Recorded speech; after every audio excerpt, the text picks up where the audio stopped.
Well, thank you for joining us this evening. This is actually potentially going to be the first presentation. There may be another one depending if we have another group of crowd come in a little bit later this evening. And my name is Jonathan Paul. I'm the principal of New Urban Concepts. And we're going to be talking today about the Phase 2 mobility plan within the city of Port St. Lucie. With me is Ms. Lauren Rushing down over at the end there. She's sort of co-project manager helping produce these lovely maps you see over there and the presentation and the cross sections. We have Heath with Public Works, Jan, Joe with Public Works, and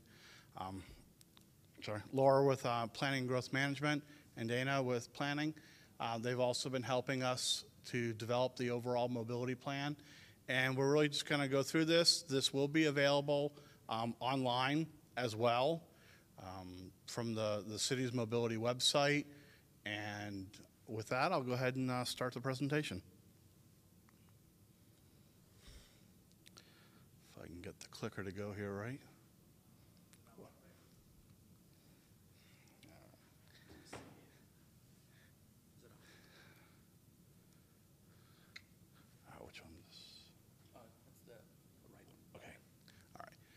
It wouldn't be a presentation without some type of technical difficulty there. And that's most likely user error on this part. So again, my name is Jonathan Paul with New Urban Concepts. And last year, we embarked on the Phase 1 mobility plan for the city of Port St. Lucie, as well as the mobility fee for new development. The plan itself was a 23-year vision for how to move people around the community. And the mobility fee was essentially a process whereby new development pays for its transportation impact. And that mobility fee, in essence, replaced the city's roadway impact fee. Last year, roughly October, it was adopted and then went into effect as of January 3rd, 2022. And so the whole concept of a mobility plan is really focusing on not only moving people by their car, whether they drive a car, SUV, truck, motorcycle, but it's looking at how all users of the transportation system get around, whether they walk, they bike, they ride transit, or they ride golf cart. Just coming on the way here today, there was actually 2 golf carts using the Crosstown Parkway going over the interstate. I don't think they're actually supposed to do that today, but they were actually on the sidewalks going over into the tradition community. So if you ride around the community some, you'll see that people are using golf carts, they are riding bikes, they are walking, and of course there's a lot of people that are driving for most of their trips within the community. And so the plan and fee itself really involved a number of steps, and we're not going to go, this is more just of a historical overview of the mobility fee, but there was a significant amount of process, outreach, and community feedback that went into developing the mobility fee paid by new developments. And one reason the city embarked on this was to have a mechanism that they can control development, they can control the impact of development, they can also determine how much development pays for that impact, and then they can use that money to the actual benefit of the residents and businesses of the city of Port St. Lucie. And so the first phase of the mobility plan took what's known as a corridor approach, where we looked at really whether a roadway does or does not need to be widened, or if a roadway just needs to have additional sidewalks or shared use paths added to that corridor. So we actually identified the overall network of the community and determined what roads needed to be widened, what roads may potentially need to be widened, and which roads really needed to be retrofitted to add sidewalks or bike lanes or pathways to them. We also did the same for intersections. What intersections needed to have capacity added, whether that's through a turn lane or a roundabout or potentially a traffic signal, and which roadways really in intersections just needed an upgrade to make it safer for people to walk and bike. So the phase 2 is what we're actually going to be discussing this evening, And that's actually, we have several maps that have been printed out there that identify roadways, intersections, and multimodal improvements proposed within the city. And so this phase will actually get into much more detail in terms of how many lanes a new roadway was going to have on it, how many lanes a widened road was going to have, whether it's going to have a sidewalk, a bike lane, or a shared use path, and then what types of intersection improvements are going to be made. Is it going to be a roundabout? Is it going to be a traffic signal? Will there actually be turn lanes added at these intersections? And then we're also going to look at creative mobility solutions for people that want to look at using a scooter or an electric bicycle or a golf cart. There are a number of users that are using golf carts today in the system. And if I believe right, the city actually does not permit golf carts on city roadways or the city sidewalks today, currently. Folks are essentially doing that on their own. So we're looking at ways to make sure that we can provide that mobility and safely for everybody. And so we really are looking at all different types of solutions, not just adding additional travel lanes to accommodate future growth. In the past, mobility plans or planning largely prioritized moving as many cars as fast as possible. Today, as more and more folks look to other ways to get around, we're looking to prioritize lower speeds, safer travel, and actually increase accessibility to places people want to go, whether it's to schools, to parks, places of worship, or to their local shopping. And it's really focused on accommodating all users of the transportation system. And so beyond just traditional roadway lanes, electric bicycles, more and more are becoming a viable solution, especially in Florida's heat. These bicycles can go upwards to 15 miles an hour. Some of them can go up to 20 miles an hour. Some communities are actually looking at water taxis to bridge waterways. Others are looking at golf carts, ride share services such as Uber or Lyft, and even some are actually looking at electric scooters. I believe actually the city of Fort Pierce allows electric scooters today within their downtown. And we're also looking at going from roadways predominantly that are 6-lane facilities. If you came in on Port St. Lucie Boulevard today and on to portions of Gatlin, that's a 6-lane roadway with sidewalks on either side of it, and there's not a whole lot more you can do with that corridor. But some of these corridors you have the potential to look at in the future. And so there's several communities that we've done this planning exercise. And again, we are looking out over the next 20 years, not what's going to happen just tomorrow or next week, but planning for both the short term, what can happen fairly quickly, and also longer term, what could also happen.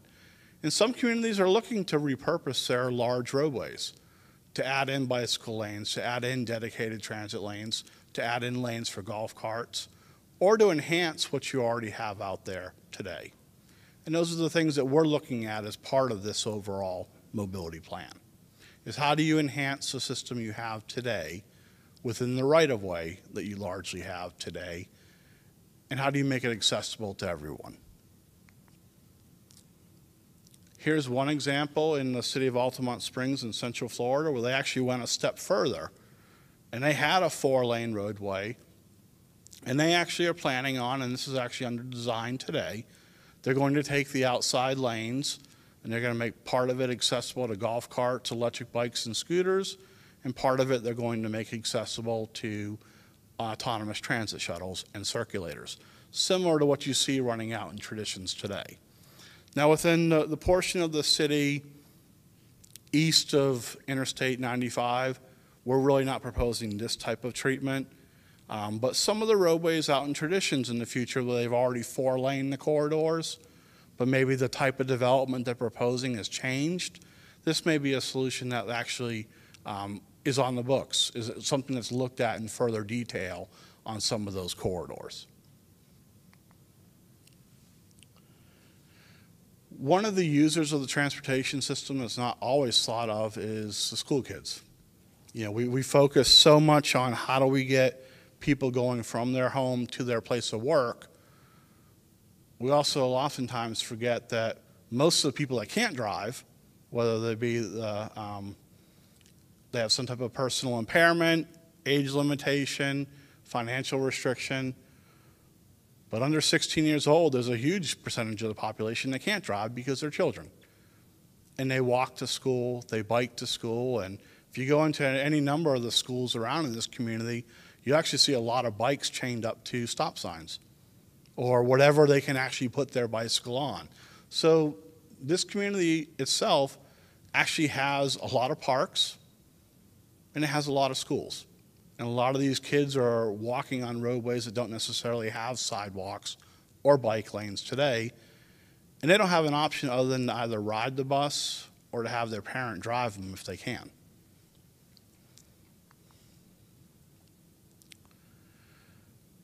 One of the issues that most communities are starting to face, it used to be an old adage or an old ad, build it and they'll come. Well, in some respects, new roadways are the same, or adding roadway capacity is the same.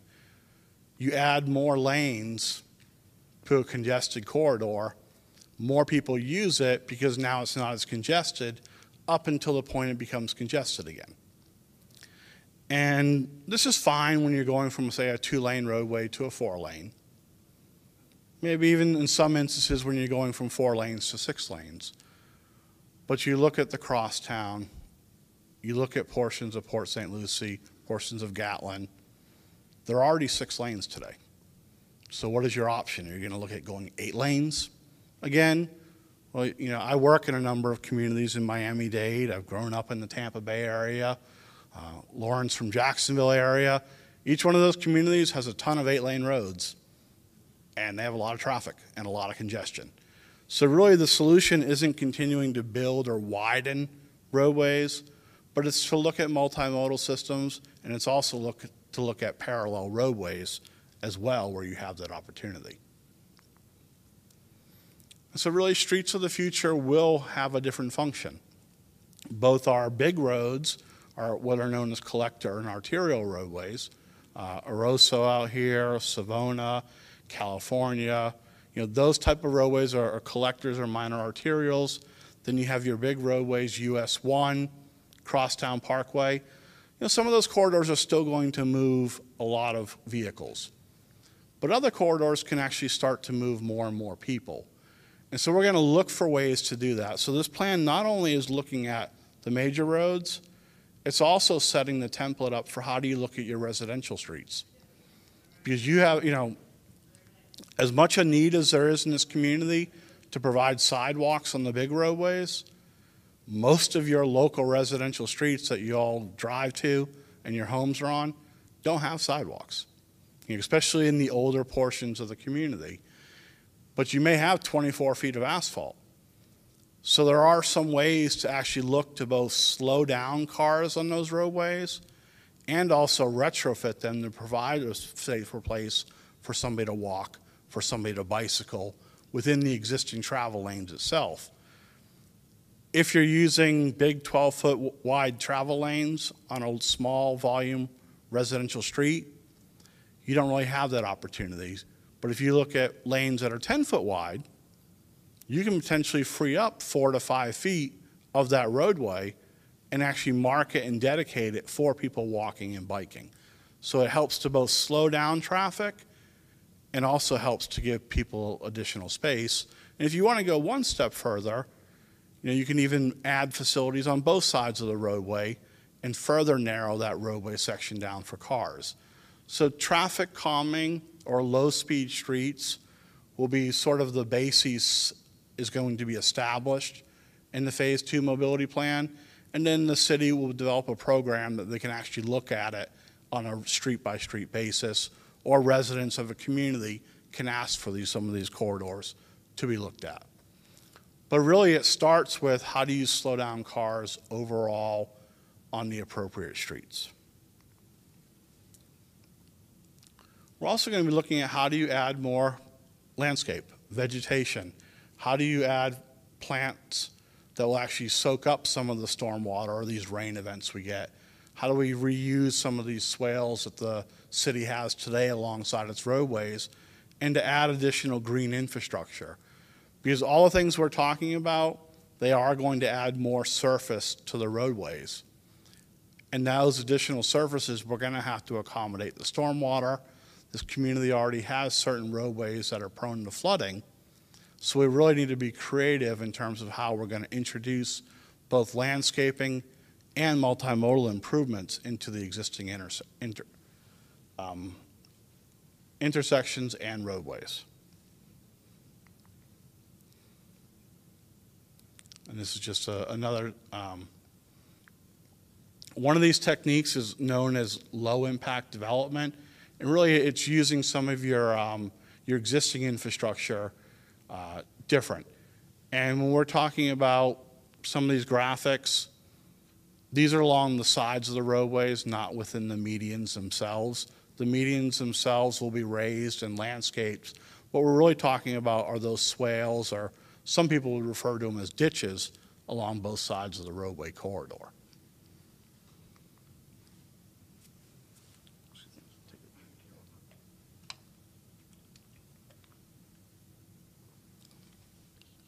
The mobility plan will also be setting forth a phased approach. So again, not all these improvements are going to take place day one. Some of these are going to occur over time. Now, this example here is kind of going far to the extreme, but it shows how a major roadway could actually be repurposed over time to go to adding sidewalks and bike lanes. Then you add additional types of pavement or high visibility turn lanes or lanes for autonomous vehicles or golf carts, to going one step further, which is much further in the future, actually taking parts of the lanes for repurposing those for multimodal transportation. We're not on phase 4 yet in this community. This community's got a lot more development that's still going to come online. There's a lot more things that need to be done, but we will be looking at phases 1, 2, and 3, that type of approach. So we really aren't focused yet on taking a laneway away. We are really focused on adding an additional multimodal infrastructure. And so we started off with corridor improvements. And the different types of improvements that can be made for multimodal transportation involve both on-street, bicycle lanes, shared use pathways, or potentially even a dedicated transit lane. But largely these are providing facilities on the side of the roadway. And this has been the typical approach in most communities, is either providing a wide bike lane, a buffered bicycle lane. If you see some of the improvements that are being proposed or being constructed now on Floresta, they're providing what's known as a buffered bicycle lane. That's the second option over there. So it's 7 feet wide. It gives 5 feet for the bicycle and a 2-foot buffer or 2 to 3 foot buffer. There are other ways that you can continue to add those type of improvements for multimodal. One of the things that we're more focused on, as part of this mobility plan, are off-street improvements. And these are largely how do you propose and provide not only just sidewalks on the right-of-way itself, but bicycle lanes or shared pathways or even dedicated lanes for autonomous shuttles. And you'll see some of this actually being constructed today out in Traditions, where they're actually providing a dedicated lane for their autonomous transit shuttles. So we're looking at various types of facilities like this to provide within the city.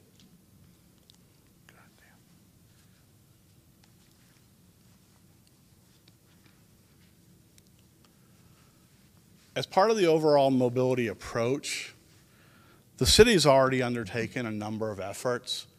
They've produced a 10-year sidewalk master plan that's looking at roadways throughout the city to provide 6-foot wide sidewalks.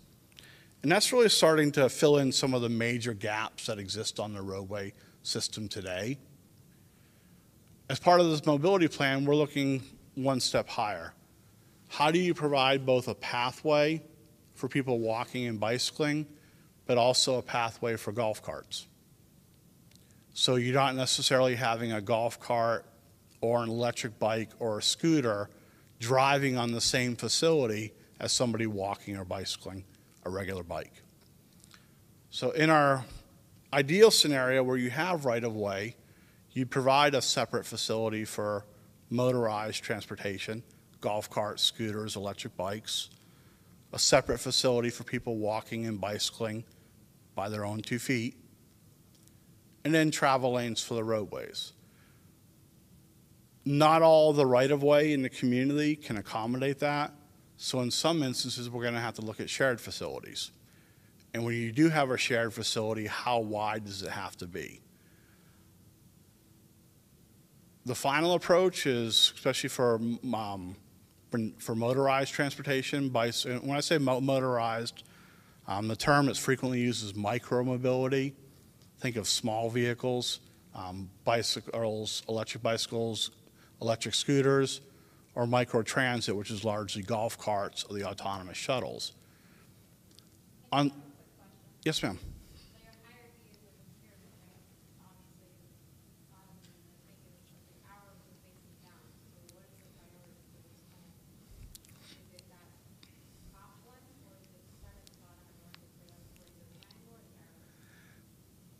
It's actually a great question. Yeah. The question was basically, you see a triangle here with the top priority being the point, and then it goes further on down. The question was, in which order is the priority ranking? And really what this actually does is this is guiding us in terms of how we design the streets and how we choose what type of improvements. So the very top, the ideal situation, is where you have a space for cars, a space for golf carts and electric bikes, and a space for people walking and bicycling by their own 2 feet. So that's sort of the top of the pyramid. That would be the ultimate goal on all our roadways. Ultimately, as you go further down, and maybe the pyramid may not have been the best. The graphic in the back, probably maybe we'll have to look at that in the future. But really, this is sort of to help us design the roadways. So the top is a separate facility for all users. Then you start to get to a multi-use trail, which is a 12-foot wide facility that can accommodate golf carts and people bicycling. Then you look to have either a lane on the street and people walking or bicycling, and then ultimately get to the street itself way, which would sort of be our last case scenario, is having people share the space with a golf cart, share the space with an electric scooter, or share the space with a vehicle. And I'm not sure the slide what to look for it again. We had it in our earlier presentation. But if you really think about it, people walking are going about 2 miles an hour to 3 miles an hour. People on a bicycle, maybe you're going about 7 miles an hour. On an electric bike or scooter, you could be going up to 15 miles an hour. Or a golf cart, you can go 15 miles an hour. And then on your vehicles, obviously you're going 20 and 30 miles. So what we really want to do is separate out those different speeds of travel. And we'll have to come up with our other graphic. We'll make sure that's actually provided online, showing those different speeds of travel. But really this is to help us in terms of guiding for the planning of the infrastructure itself. So low-speed vehicles, you've heard me refer to a couple of times the term electric bikes, electric scooters, or golf carts. None of those are actually permitted on the roadways today. There are certain allowances in Florida statute that will allow somebody to ride a bicycle, electric bicycle, or an electric scooter unless they're regulated by the local government. And so essentially what Florida law says is anywhere somebody rides a bicycle, they can ride an electric bike or they can ride an electric scooter, unless the local government says they're prohibited. What Florida statute doesn't say about golf carts is they're not allowed on the roadways, they're not allowed on sidewalks unless the city allows them to be. So largely what you see out there today are people using those, but they're not necessarily permitted to actually ride their golf cart within public rights of way. So part of this effort will be looking at providing those facilities for golf carts, for electric scooters and bikes, but also allowing them to occur on the roadways themselves, along your local streets, along some of your neighborhood collector roadways, which they're not permitted to do today.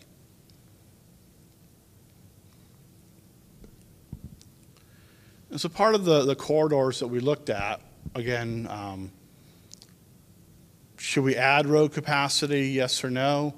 Or should we look to add sidewalks, bicycle lanes, or shared use pathways? And the first phase of the mobility plan sort of laid out a lot of the common roadways that people know were going to be widened, which would be Port St. Lucie Boulevard south of Gatlin, California, south of St. Lucie West, but then other roadways that may potentially need to be widened, such as South Bend, Becker, Selvets, St. James.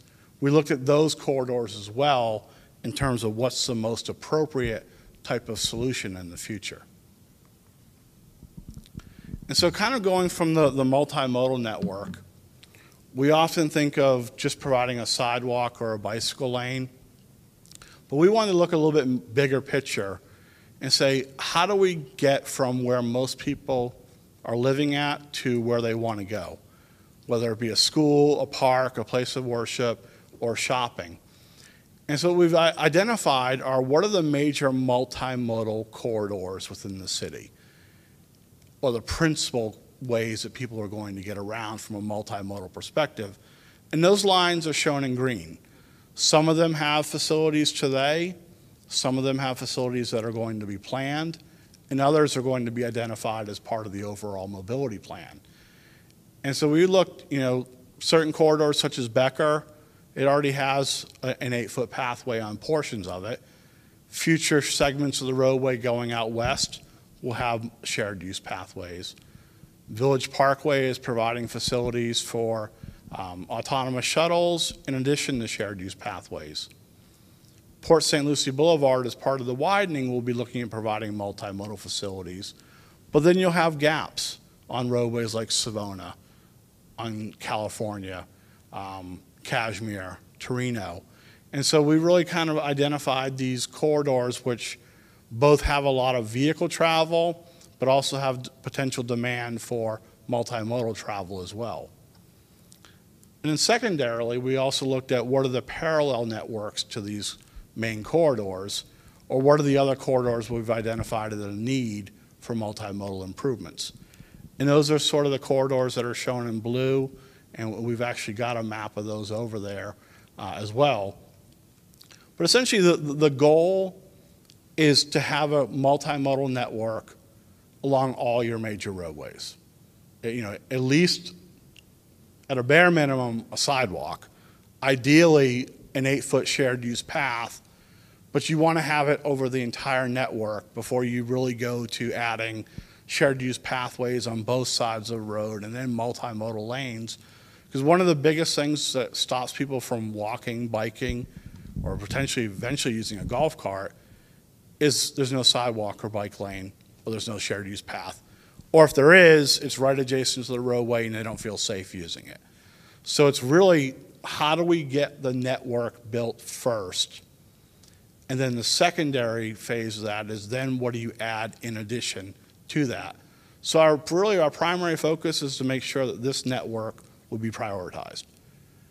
This kind of covers all the major roadways within the city, connects most parks, schools, shopping areas, and this is really sort of set our overall priority. Because ultimately the city's got a lot of needs, and they won't all get funded in the next 10 years, may not all get funded in the next 20 years. So you really have to have some idea of what are your top corridors to be prioritized. And some of those corridors are chosen because the city's already done a lot of work. There's not to say that there aren't other facilities that are out there today. There are a lot of roadways that have an 8-foot pathway on them. You wouldn't necessarily know it because most people are in their cars driving by because it's not safe to actually get there. But portions of Gatlin actually have an 8-foot sidewalk. Crosstown Parkway has 8-foot shared use pathway. St. Lucie West has it. Portions of Kashmir, portions of Peacock, California. These corridors all have certain types of base facilities to begin with beyond just a sidewalk.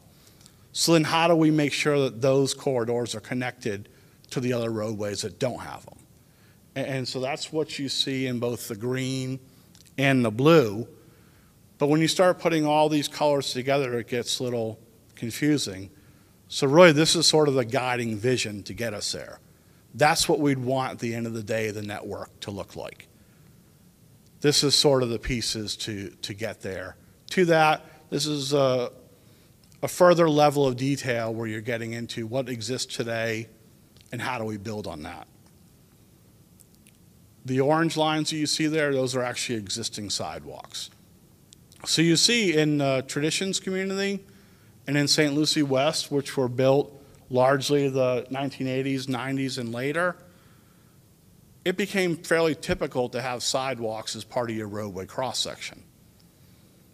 If you look at the vast majority of the city that was built 1980s and prior, those roadways didn't have a requirement to provide sidewalks on it.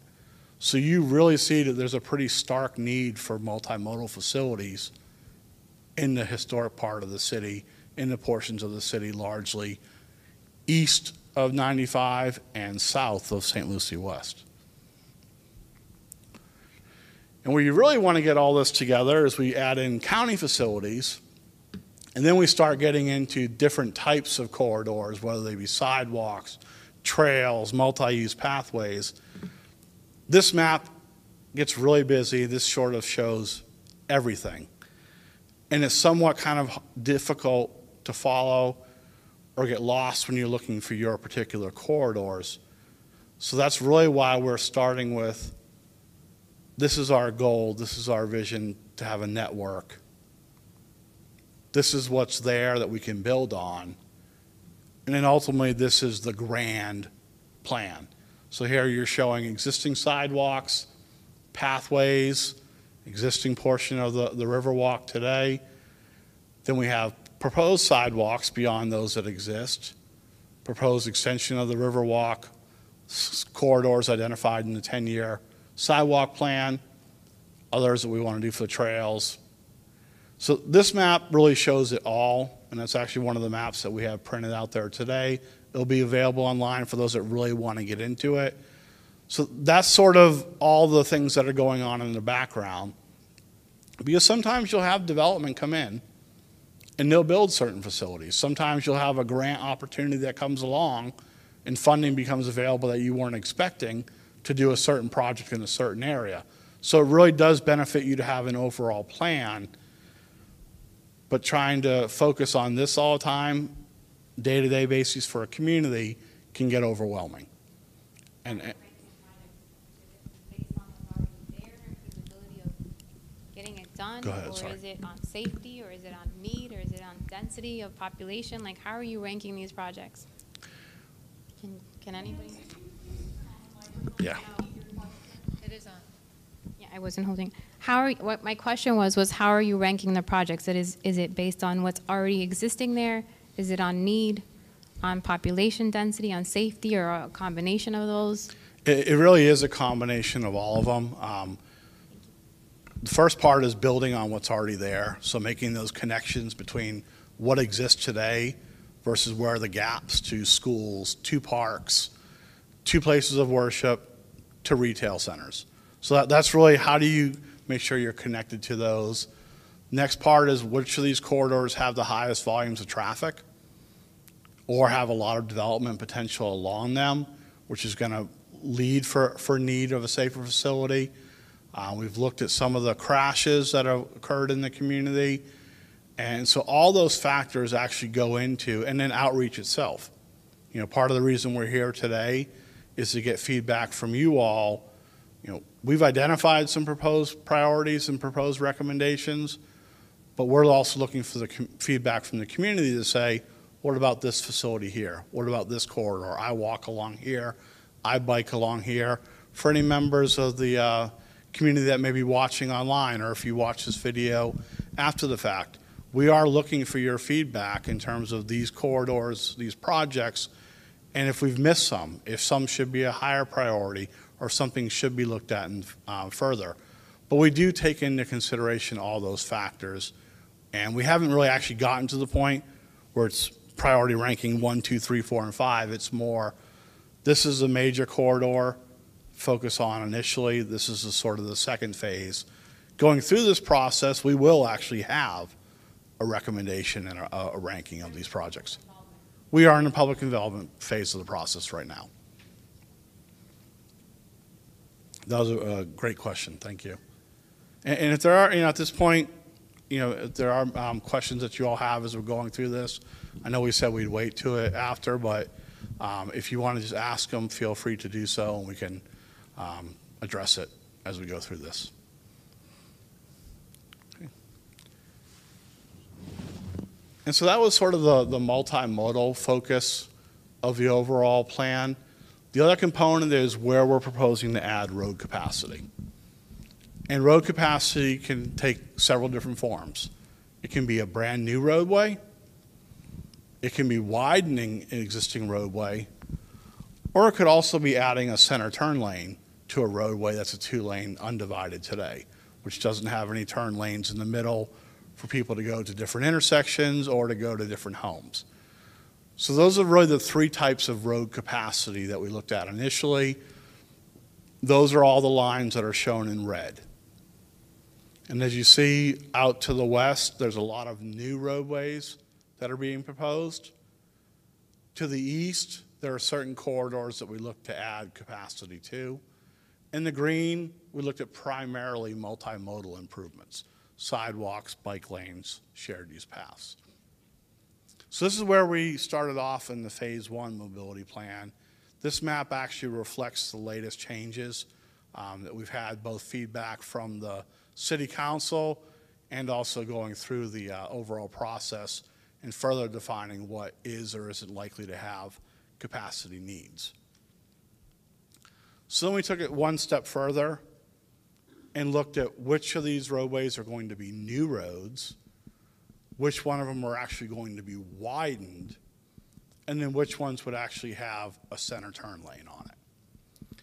And so we had also looked originally at what county roads were going to be improved, but through recent discussions and some ongoing negotiations with the county, the city has pulled out county projects as part of its plan. So these projects focus on city roads, and to this extent there's a need for multimodal improvements on state roads. And so the maroon color that you see there, the color that's really predominant west of the 95, those are all new roadways that are planned to accommodate future development. As you see there's quite a few new roadway corridors identified in that portion of the community. There are also longer-term plans to add additional lanes to Village Parkway and to add additional improvements to Discovery Way. But for the most part, most of the corridors going west of 95 are new roadways planned in the future. If you go all the way to the far east of the community, so east of the St. Lucie River, most of the improvements in that portion of the community are multimodal.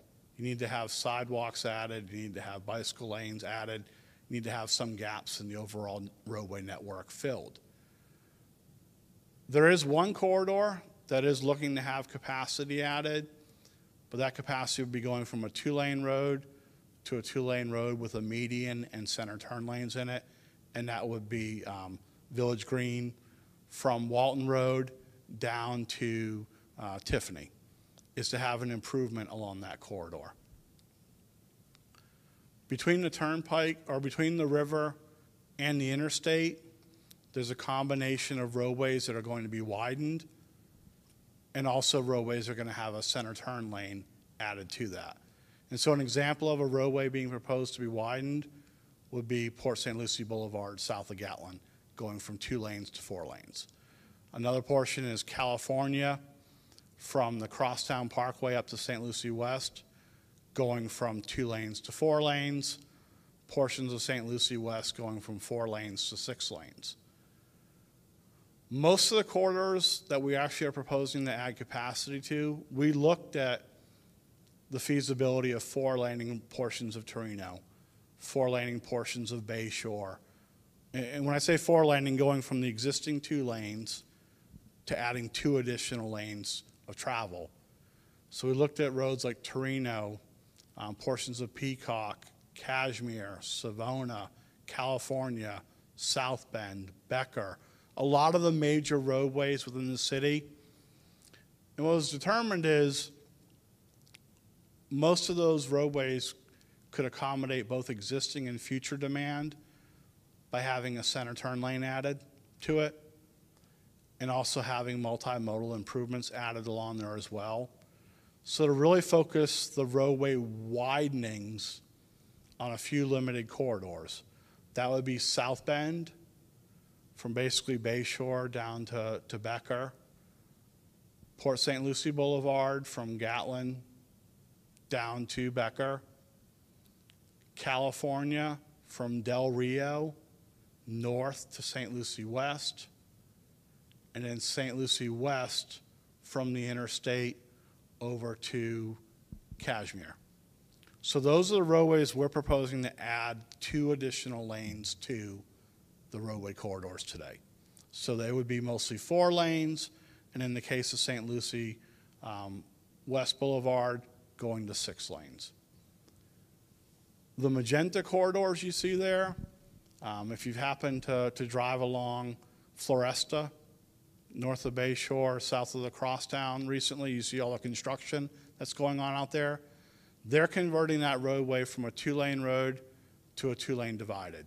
So it'll have roundabouts, it'll have a center turn lane, it'll have a raised median, buffered bike lanes, and sidewalks on both sides of it. That's the actual type of improvement that we're looking at a lot of these corridors. So to actually add those center turn lanes to get people that are turning out of the flow of traffic, and also to add multimodal facilities. And in the corridors that are shown in orange, those are where we're proposing to add a sidewalk, a bicycle lane, shared use pathway, a multi-use trail, or even a pathway for golf carts and electric bikes. The green corridors are largely along the canals.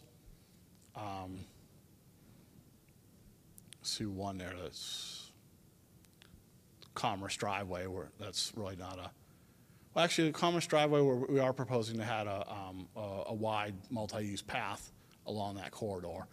But the green are largely off roadway corridors. So those would be along the canals, along existing parks, along existing power line easements, outside of existing street rights of way. And those would potentially connect a lot of residents, a lot of neighborhoods, a lot of destinations in part of the community, but especially the ones that are going along the canals, that will take additional coordination with the Water Management District and the various canal authorities that control those rights of way. But they do provide potential for major transportation corridors connecting the city that are outside of the street right of way. And so really these are the types of improvements that we will look to get feedback on, and we will actually go through the further prioritization process. We've also done this for intersections. So all those little green dots show where there's a proposal to have sidewalks or safety improvements added. All the red are where there's actually proposed to have capacity added, either a signal, turn lanes, or roundabouts. And similar to the other corridors, we've gone one step further.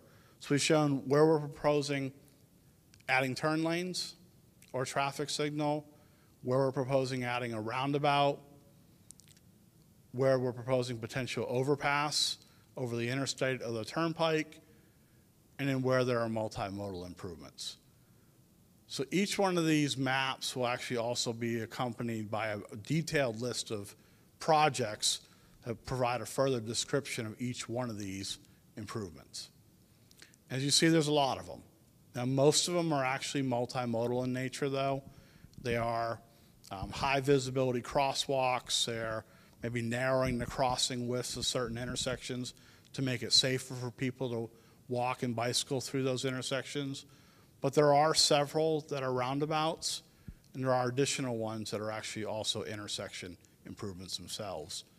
And there is actually one interchange proposed between Becker and Traditions Parkway. This has been something that's been on the city's plans and the county's plans for a number of years, but we are showing it on a map, and the corridor itself will be Marshall Parkway, and it would largely have an interchange connection going to the west and a multimodal connection going to the east, connecting you down to Rosser and down to Parr.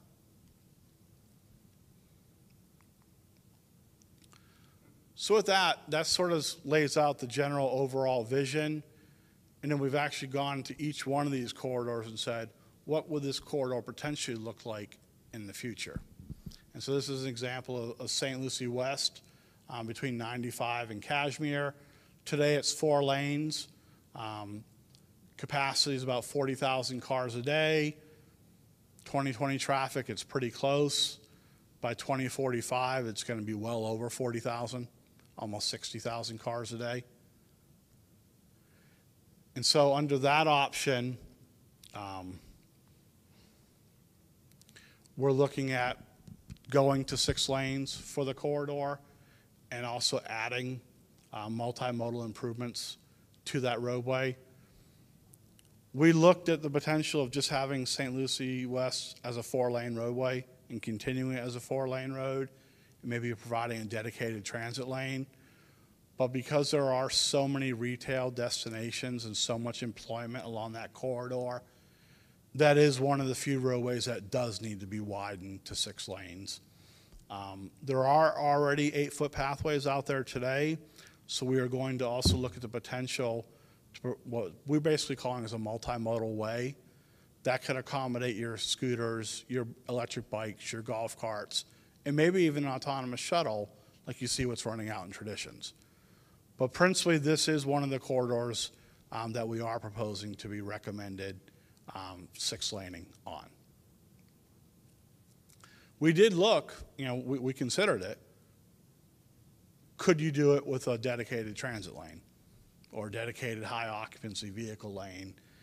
And just at this point, given the density in the community, the design of the overall community, the current level of transit ridership, this option just didn't make sense in the immediate future. And really, what we'll be recommending is moving forward with the 6-laning of St. Lucie West, in addition to multimodal improvements. Another corridor that was looked at is South Bend, from largely Bayshore, Oak Ridge, all the way down to Becker. This is the northern portion of it, which is going through, which serves existing neighborhoods on both sides of the roadway. Today, it carries about 16,000 cars a day. In the future, it's projected to carry up to 26,000. A 2-lane road can handle at the max, maximum about 25,000 cars a day. Even that's a pretty tight corridor. Once you start to get above 16,000, you're really looking at the need potentially to add additional lanes to 2-lane roadways. So what we're proposing is really a sort of a 2-prong approach on South Bend. One would be the first to add multimodal improvements along that corridor, have sidewalk or shared use paths along both sides, and the potential to have lanes for scooters, bikes, and even golf carts or autonomous shuttles along those roadways, and keeping the current 2 lanes. And then the phase 2 we are recommending 4-laning South Bend. Given the volumes of traffic that are on that corridor, and largely it is the only north-south alternative east of the Turnpike between the Crosstown and Becker. So really there are no other ways to go north-south other than getting on Turnpike itself.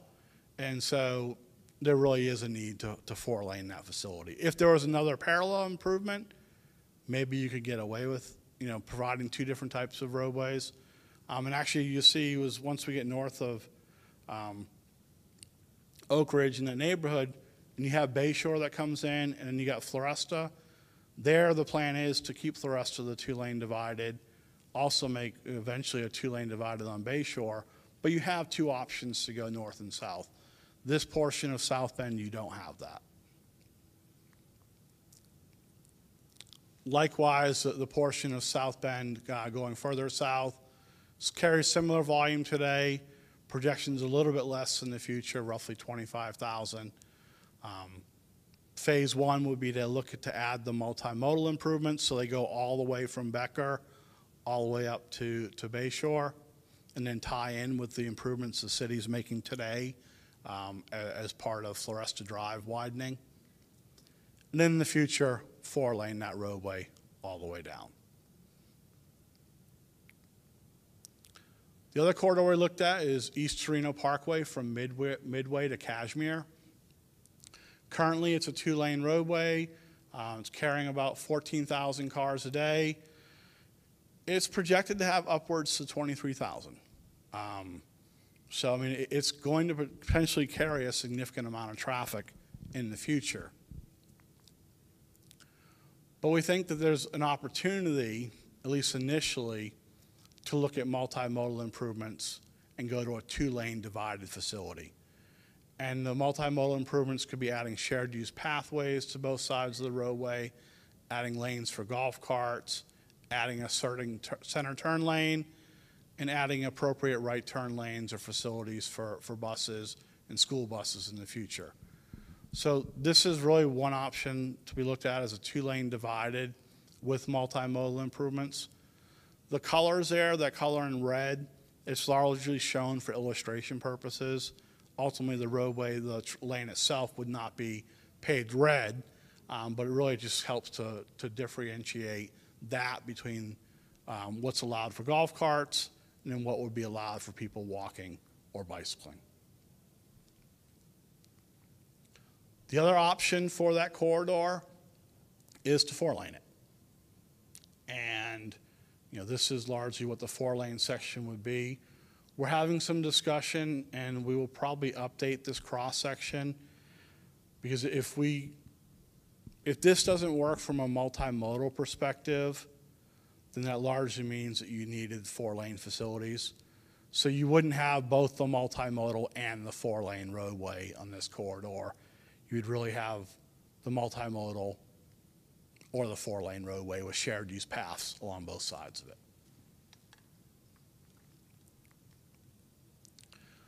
Likewise, we looked at Bayshore from Prima Vista up to Selvitz. The roadways carrying about 13,000 cars a day today, carry upwards to 21,000 in the future. If you've driven along this corridor, you know it has a lot of residential driveways along both sides of it. So the option that we're looking at and likely going to recommend is the two-lane divided. So to add a center turn lane to that, where appropriate, it wouldn't necessarily be a continuous along the whole corridor just because you do have so many driveways, but you would have certain portions of it that could have a center turn lane to make cars go a little bit slower and also, to improve overall mobility along the corridor. And then this is sort of an example of two different ways as you go into the further design of how you could accommodate people walking and biking. One is that you just have a shared use path for everybody to use, golf carts, people walking, bicycling, riding a bike. And the other is you have sort of a split facility for, say, your bicycles, your golf carts, your scooters, and then another one for your sidewalks. They generally provide the same type of capacity. One provides sort of a demarcation for faster moving people and then for slower moving. And I think because of the number of driveways, we did look at 4-laning this portion of it, but the impact it would have to a lot of those existing residents was significant. And a 4-lane roadway, you could basically get in a shared use path along one side of the road, and you'd be taking most people's driveways, and a lot of the right-of-way along that corridor would be used to accommodate 4 lanes. So really, we are recommending, at least on Bay Shore, going to a 2-lane divided section, in large part because of the neighborhood impact that it would have going to 4 lanes. California, between St. Lucie and the crosstown, this is something that the city is already undertaking design on.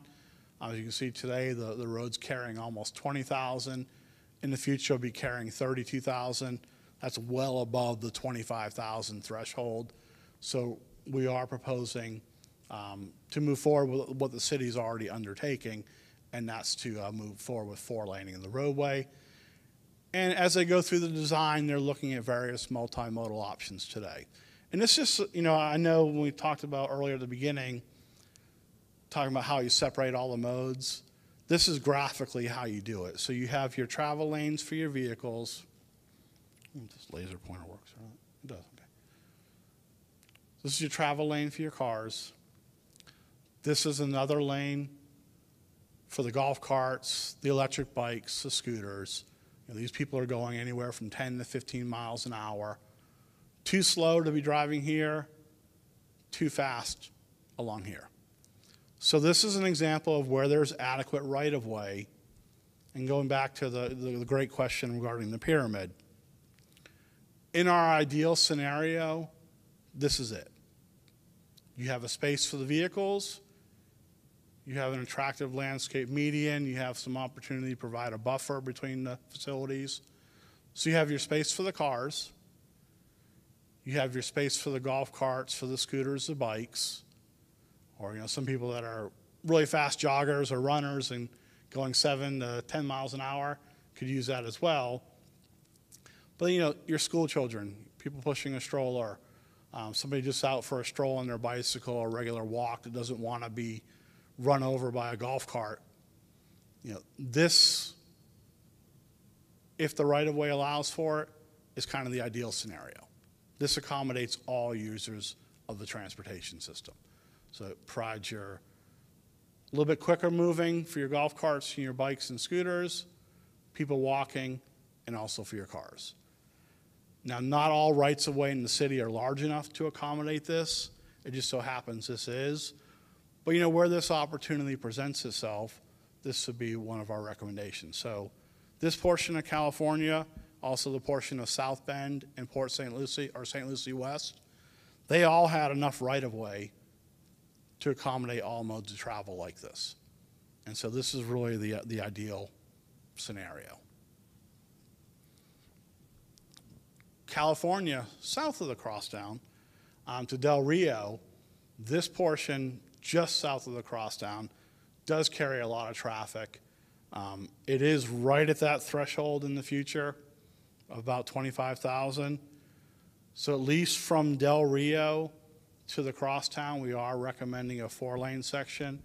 As you can see, that right-of-way is narrower, so the median's not as wide. The buffers that you can provide between these facilities is not as wide either. But there's still enough room to accommodate all modes of travel as part of that. But you also see is the right-of-way, as we get tighter, the design and dimensions get a lot more complex. And so it just takes a lot more creativity to get to this level. And ultimately, even as they go out there and they discover utility issues, stormwater issues, you may not be able to provide the separation facility. You may have to provide a shared facility along there just because the right-of-way dictates it. The portion of California south of Del Rio, that future volume drops. It's still high, still 20,000 cars a day, so it's still a lot of people are moving on it. But again, similar to Bay Shore, the impact of going to 4 lanes on that roadway would be significant. There's a lot of driveways and a lot of people along that corridor. So we are looking primarily at a two-lane divided section there. Again, this is sort of an example of if you have the room in the right-of-way, this is ideally how you design the road. Travel lane for cars, another lane for the scooters and bikes or and golf carts, another way for the people walking and bicycling. So this isn't always going to be possible. So in that instance, then you would look at sort of a shared facility like this. Another corridor that we looked at was Savona from California down to Gatlin, similar to the northern portion of California. It's got a significant amount of volume in the future. We also looked at and are going to recommend a two-lane divided section for that roadway.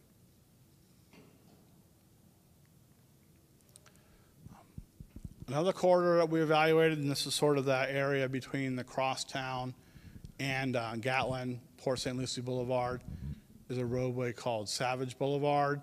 It's largely parallel to the interstate system. And there's actually a right-of-way going over the canal and connecting up to Del Rio Boulevard. So we are actually proposing to make this roadway connection. So this would actually provide you 3 north-south corridors from Crosstown, or I guess between Del Rio and down to Gatlin, St. Lucie West, give you 3 alternatives.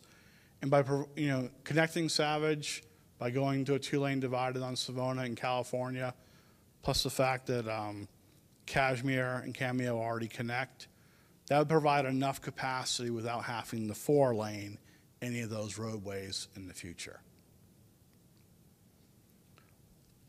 These are just some of the additional considerations. When we originally proposed this, and that's why we provided a little bit more of this detail, when we taken this to the City Council last year, this was not a corridor we had identified.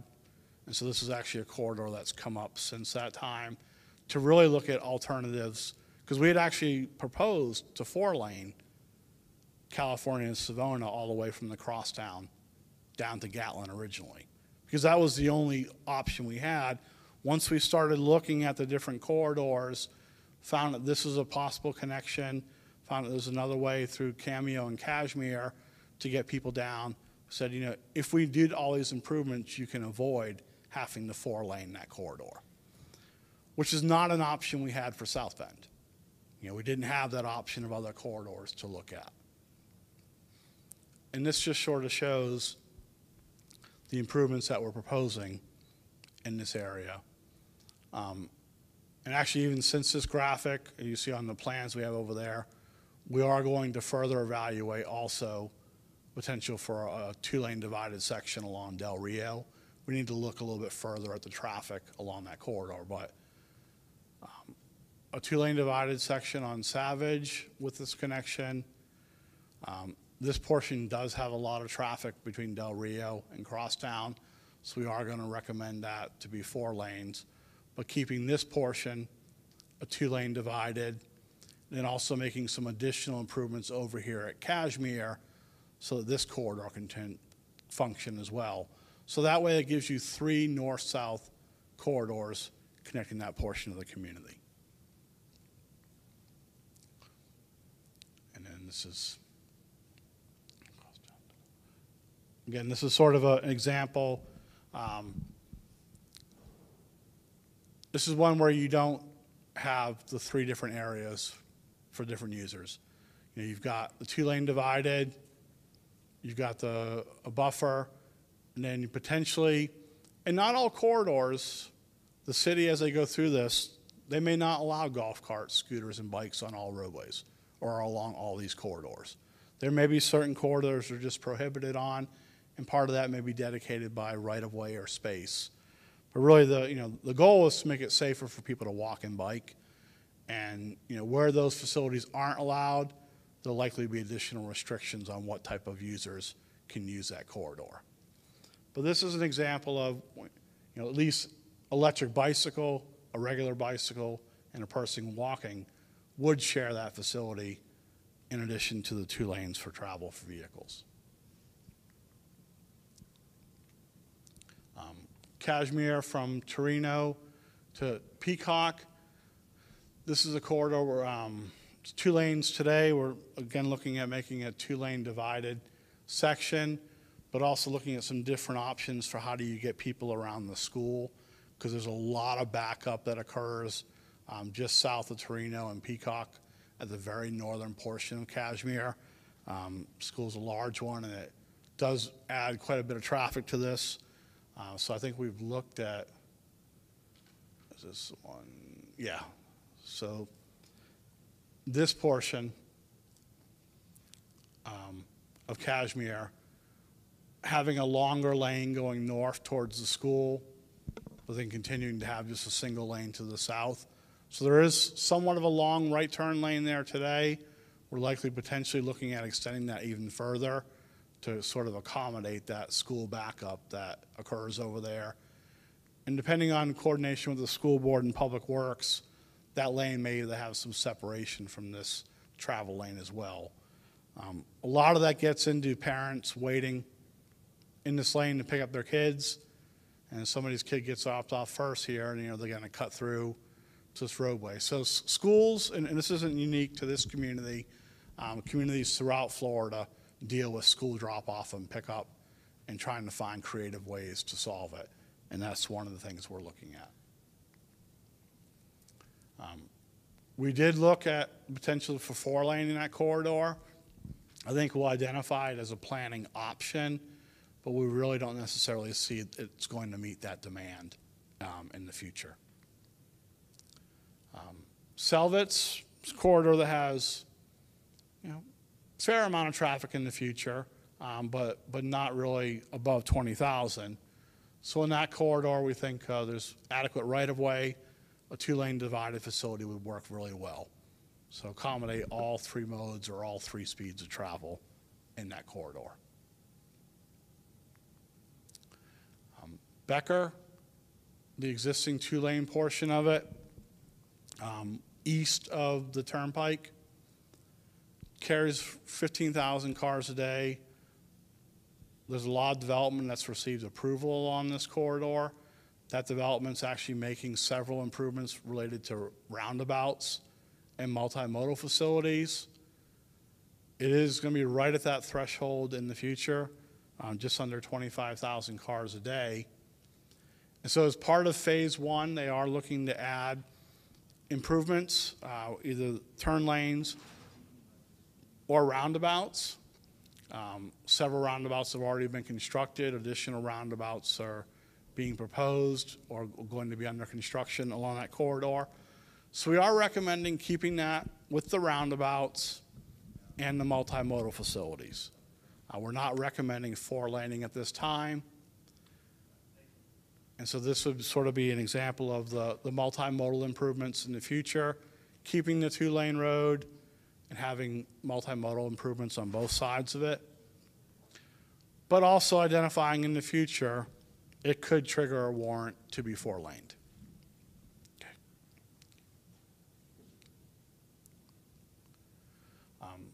Par Drive is another corridor that we've looked at, and the volumes really aren't there. This is more focused on multimodal improvements along the corridor, so we're looking to add shared use pathways or widen existing portions of sidewalks on Par Drive between Darwin and Rosser. So this is an example of just a pure multimodal improvement, not adding roadway capacity. Another corridor we looked at was Rosser Boulevard. It's got a decent amount of traffic, but it's got some pretty significant limitations in terms of right-of-way.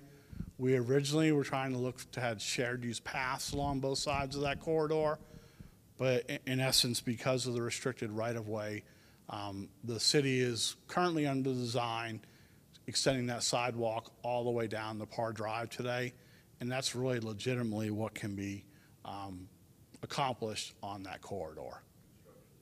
Construction. Okay. One other improvement we were asked to look at, neighborhood residents.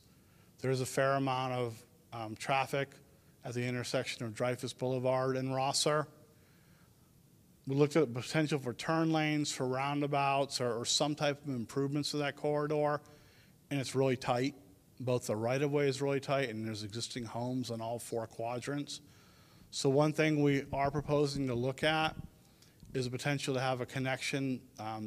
This portion of stormwater facility area is owned by the city today. So there is an opportunity to connect Cascade Road over to Rosser and to provide a roundabout. So this would provide these residents in this community with the opportunity to get out onto Rosser, because right now there's pretty significant delays that occur in the morning and the afternoon, but they're really limited without taking somebody, impacting somebody's home along here, and ideally we'd like to avoid that. So we do believe that there is an opportunity to come slightly to the north and provide an additional type of improvement. And this is a type of example that's sort of identifying it, but this is something that would have further neighborhood impact or neighborhood review and coordination should it move forward. As I mentioned earlier, there is a proposal to have in the future at some point an interchange on 95 between Tradition Parkway and Becker. And that would largely serve a lot of this industrial, the Amazon buildings going on over here, a lot of the development being proposed and being built in Traditions. But to the east, we've either looked at a multimodal overpass here extending PAR, or the potential to have a connection here multimodal. And we think ultimately our plans are going to reflect that this is best a vehicle connection this way, a multimodal connection that way. And one of the concerns is if you had a vehicle connection over there, that would obviously change the traffic that use Rosser and Parr quite significantly. And I don't think there's a desire to introduce that much traffic into those existing neighborhoods. So if it were to be proposed in the future, vehicular serving the west and multimodal, and the city is looking, I believe it's under various levels of design right now, having multimodal facilities and converting this into a park, and eventually taking this shared use path or trail all the way up to the crosstown.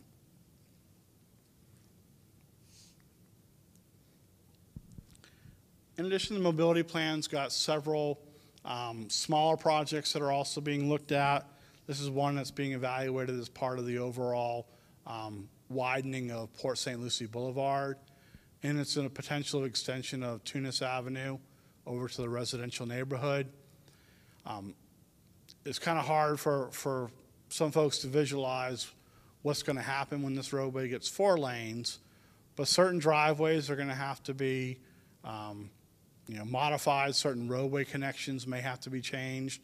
So as they continue to go through the design of Port St. Lucie Boulevard, there are going to be some neighborhood modifications that are looked at, and that would be as part of the further design plans of that portion of Port St. Lucie. It's just some of the considerations that we looked at for that corridor, and that will be further impacts and evaluations needed. Similarly, a little bit further south, this extension of Gig Place, connecting the community. This corridor to the north there may actually be limited in terms of ability to make a left in, left out. So this one would actually provide for a full intersection movement.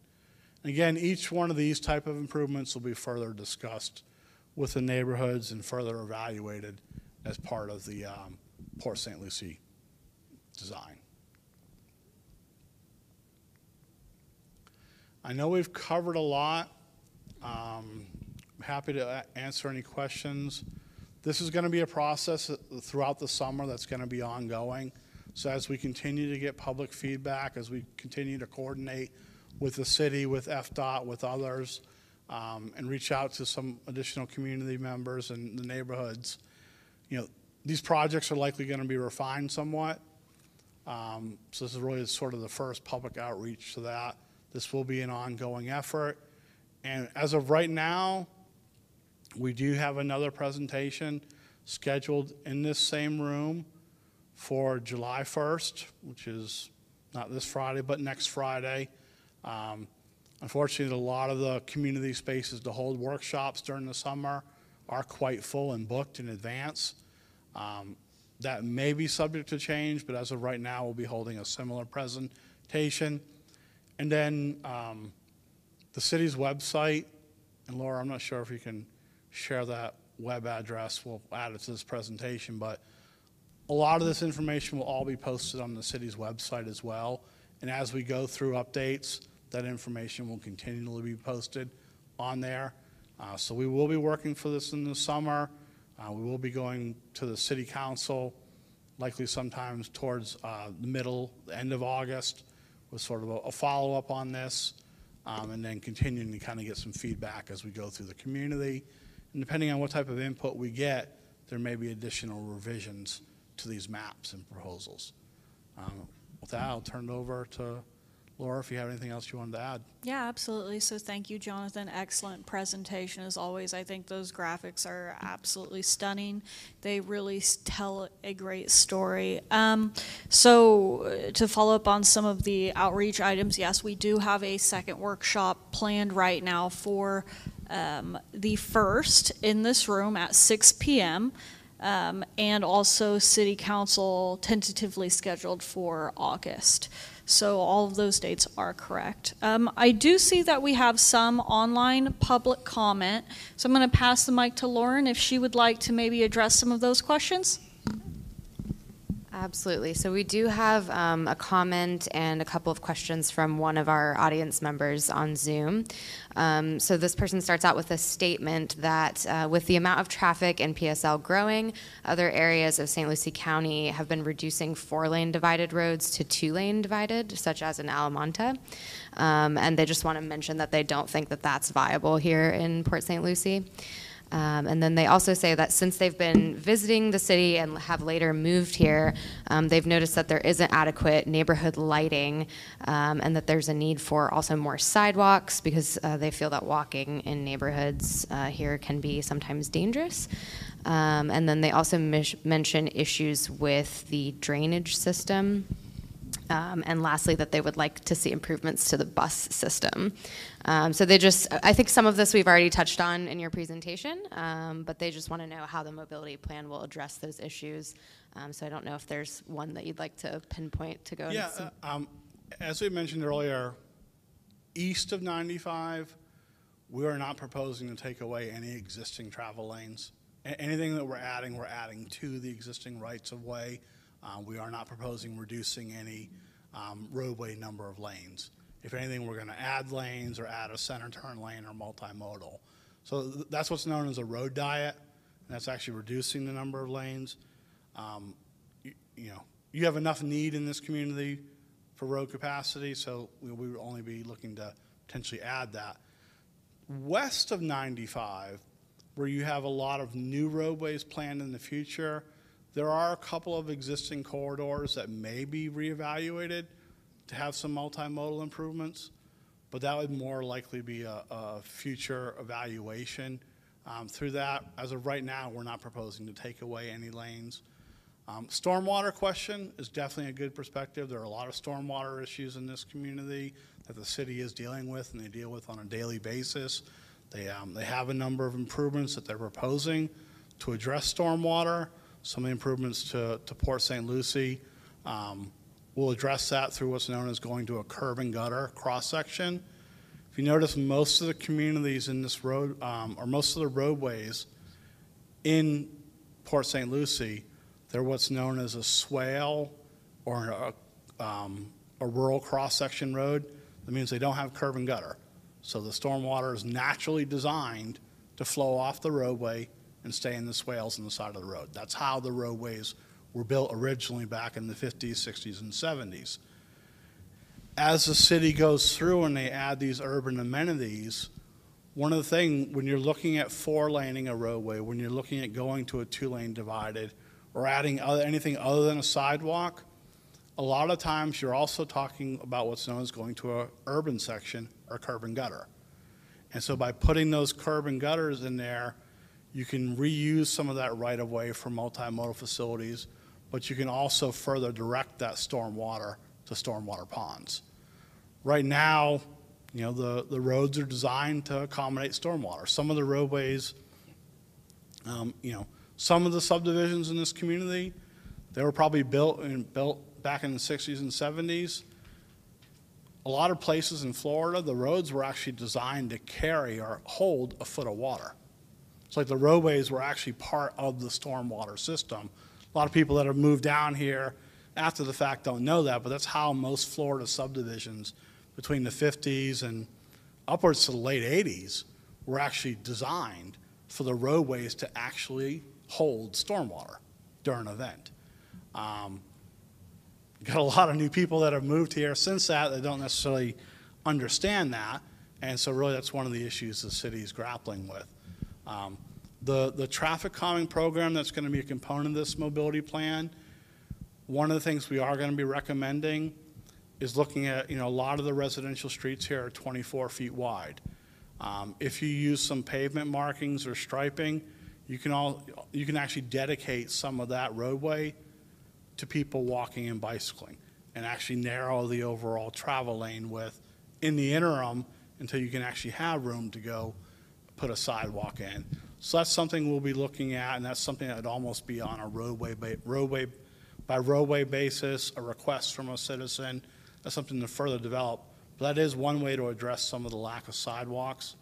The city does have a 10-year sidewalk master plan, and they are rapidly trying to fill in gaps on the major roadway networks.